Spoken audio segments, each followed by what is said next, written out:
একখান থেকে আর একখানে যাচ্ছে, এটা কার কাজ বলে? পবন দেবতার কাজ। এমনকি আমাদের হৃদয়ে যদি পবন না থাকে কিংবা অগ্নি দেবতা না থাকে তাহলে আমরা মৃত হয়ে যাব। তাহলে দেবতার পূজা কিন্তু আমাদের করতেই হচ্ছে।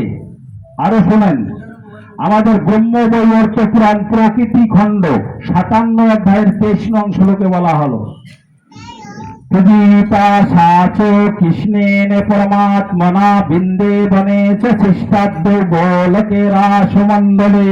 যে সর্বপ্রথম দুর্গা দেবীর পূজা করেছিলেন ভগবান কৃষ্ণ ব্রহ্ম বৈবর্ত পুরাণ প্রকৃতি খণ্ড 57 অধ্যায়ের 29 নং শ্লোক। তো সেখানে বলা হলো, পূজিতা সাচ কৃষ্ণেন পরমাত্মনা বিন্দে বলেছে খ্রিস্টাব্দ গোলকে রাসমণ্ডলে। পৃথিবী জগৎ সৃষ্টির প্রারম্ভে রাসমণ্ডলে, এই জগৎ সৃষ্টির আগেই ভগবান কৃষ্ণ সর্বপ্রথম দুর্গা দেবীর পূজা করেছিলেন। আরো শোনেন, বৃহৎ ধর্ম পুরাণে বলা হচ্ছে, অকৃতান পার্বতী পূজাম বার্ষিকম কুমতির নর পূজায়ন্তু সর্বদেব নাশয়েত। অকৃতান পার্বতী পূজাম বার্ষিকম, যে ব্যক্তি বার্ষিক